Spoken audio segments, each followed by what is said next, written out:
நீங்கள் வீட்டை விட்டு 10 நிமிடங்கள் வெளியே சென்றுவிட்டு வந்தாலும் சரி, அல்லது பணிச்சுமையால் 10 மணி நேரம் கழித்து வந்தாலும் சரி, அந்த நாய் உங்களை வரவேற்கும் அந்த உற்சாகத்தில் ஒரு துளி கூட குறைவு இருக்காது.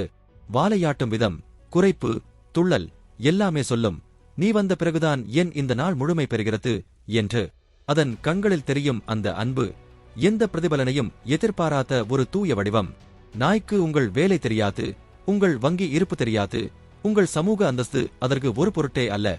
நீங்கள் வெற்றியாளராக இருந்தாலும் அல்லது தோல்வியால் துவண்டு போயிருந்தாலும் அது உங்களை மட்டுமே பார்க்கிறது. நீங்கள் அதற்கு செய்யும் சிறு அன்பு, ஒரு கைப்பிடி உணவு அல்லது ஒரு தடவல், இதற்கு ஈடாக அது தன் வாழ்நாள் முழுவதையும், தன் முழு விசுவாசத்தையும் உங்கள் பாதங்களில் சமர்ப்பித்து விடுகிறது. உண்மையில் விசுவாசம் என்பது பெரிய சாகசங்களை செய்வதில் இல்லை. மிக கடினமான, சோகமான காலத்திலும் உங்களை விட்டு பிரியாமல் அமைதியாக உங்கள் அருகிலேயே இருப்பதே அது. நீங்கள் சோகமாக இருக்கும் ஒரு நாளில் உங்கள் மடியில் தலை வைத்து அது அமைதியாக அமர்ந்திருப்பதை பார்த்திருக்கிறீர்களா? அது உங்களிடம் பேசாது, ஆனால் அதன் அந்த அமைதியான இருப்பு உங்கள் வலியை குறைக்கும் ஒரு மருந்தாக மாறும். உங்கள் கண்ணீரை துடைக்க தெரியாது, ஆனால் உங்கள் அருகில் இருந்து அந்த துக்கத்தை பகிர்ந்து கொள்ளும். எந்த விமர்சனமும் இல்லாமல், எந்த தீர்ப்பும் சொல்லாமல் உங்களை அப்படியே ஏற்றுக்கொள்கிறது அது. நம் வாழ்நாளின் இறுதியில் நாம் தேடி அடைய வேண்டிய அந்த நிபந்தனையற்ற அன்பை அவை நம்மிடம் ஏற்கனவே கொடுத்து விடுகின்றன. இறுதியாக ஒன்று மட்டும் நிச்சயம், நீங்கள் வீட்டை விட்டு வெளியே கிளம்பும்போது அது சோகமாக பார்க்கும். நீங்கள் திரும்பி வரும்போது அது துள்ளிக் குதிக்கும். அந்த சில நிமிட இடைவெளிதான் அதன் வாழ்க்கை சுழற்சி. நீங்கள் வருவீர்கள் என்ற அந்த நம்பிக்கை, அதுதான் அதன் உயிர் நாடி. எனவே நீங்கள் அடுத்து அந்த நாயின் கண்களை பார்க்கும்போது வெறும் வளர்ப்பு பிராணியாக மட்டும் அதை பார்க்காதீர்கள்.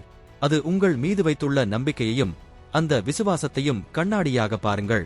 அந்த விசுவாசத்திற்கு ஈடு இணை ஏதுமில்லை. துயரமான நேரத்தில் உலகம் கைவிடப்பட்ட உணர்வை தரும்.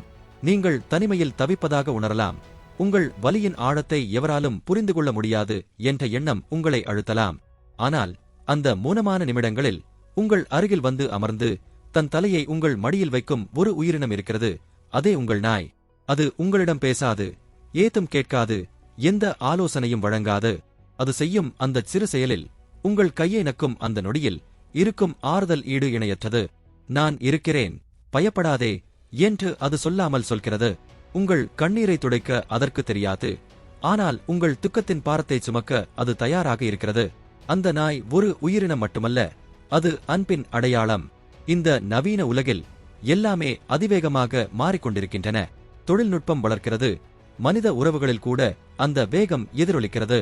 ஆனால் நாயின் அந்த மாறாத விசுவாசம் மட்டும் ஆயிரக்கணக்கான ஆண்டுகளாக அப்படியேதான் இருக்கிறது. மனிதன் காட்டுமிராண்டியாக வாழ்ந்த காலத்திலிருந்தே அது நம் நிழலாக தொடர்ந்து வருகிறது. நீங்கள் வீட்டை விட்டு 10 நிமிடங்கள் வெளியே சென்றுவிட்டு வந்தாலும் சரி, அல்லது பணிச்சுமையால் 10 மணி நேரம் கழித்து வந்தாலும் சரி, அந்த நாய் உங்களை வரவேற்கும் அந்த உற்சாகத்தில் ஒரு துளி கூட குறைவு இருக்காது. வாலையாட்டும் விதம், குரைப்பு, துள்ளல் எல்லாமே சொல்லும், நீ வந்த பிறகுதான் ஏன் இந்த நாள் முழுமை பெறுகிறது என்று. அதன் கண்களில் தெரியும் அந்த அன்பு, எந்த பிரதிபலனையும் எதிர்பாராத ஒரு தூய வடிவம். நாய்க்கு உங்கள் வேலை தெரியாது, உங்கள் வங்கி இருப்பு தெரியாது, உங்கள் சமூக அந்தஸ்து அதற்கு ஒரு பொருட்டே அல்ல. நீங்கள் வெற்றியாளராக இருந்தாலும் அல்லது தோல்வியால் துவண்டு போயிருந்தாலும் அது உங்களை மட்டுமே பார்க்கிறது. நீங்கள் அதற்கு செய்யும் சிறு அன்பு, ஒரு கைப்பிடி உணவு அல்லது ஒரு தடவல், இதற்கு ஈடாக அது தன் வாழ்நாள் முழுவதையும், தன் முழு விசுவாசத்தையும் உங்கள் பாதங்களில் சமர்ப்பித்து விடுகிறது. உண்மையில் விசுவாசம் என்பது பெரிய சாகசங்களை செய்வதில் இல்லை. மிக கடினமான, சோகமான காலத்திலும் உங்களை விட்டு பிரியாமல் அமைதியாக உங்கள் அருகிலேயே இருப்பதே அது. ஒரு நாயின் ஆயுட்காலம் மனிதர்களை விட மிக குறுகியதுதான். ஆனால் அது நம்மிடம் விட்டுச் செல்லும் தாக்கம் வாழ்நாள் முழுவதும் நீடிக்கும். அது பேசும் மொழியை நாம் அறியாமல் இருக்கலாம், ஆனால் அது நமக்கு கற்றுக் கொடுக்கும் பாடம் மிகப்பெரியது. நிபந்தனையில்லாமல் எப்படி நேசிப்பது, முழுமையாக, எவ்வித சந்தேகமுமின்றி எப்படி நம்புவது. அடுத்த முறை நீங்கள் கதவை திறந்து உள்ளே நுழையும்போது அந்த நாய் உங்களை நோக்கி ஓடி வருவதை பாருங்கள். அந்த வினாடியில் நீங்கள் ஒரு சாதாரண மனிதர் அல்ல. அந்த நாயை பொறுத்தவரை நீங்கள்தான் அதன் ஒட்டுமொத்த பிரபஞ்சம். இதை புரிந்து கொள்ளும் போதுதான் நம் வாழ்க்கையில் நாம் எதையோ தவறவிட்டு விட்டோமோ என்ற உணர்வு எழுகிறது. நாம் தேடிக்கொண்டிருக்கும் அன்பு எங்கோ தூரத்தில் இல்லை, நம் காலடியில், நம் வீட்டுக் கதவின் பின்னால் வாலை ஆட்டிக்கொண்டு நமக்காக காத்துக் கொண்டிருக்கிறது. ஏனென்றால் அந்த நாய் ஒரு உயிரினம் மட்டுமல்ல, அது அன்பின் அடையாளம். அது நமக்கு கற்றுத்தரும் பாடம் மிக எளிமையானது, ஆனால் ஆழமானது. இன்று நாம் வாழும் பிஸியான வாழ்க்கையில் யாரிடமும் எதிர்பார்ப்பு இல்லாமல் அன்பு செலுத்துவதை மறந்துவிட்டோம். ஒரு சிறு புன்னகைக்கு, ஒரு நல்ல சொல்லுக்கு, ஒரு சின்ன அரவணைப்பிற்கு நாம் ஏங்குகிறோம்.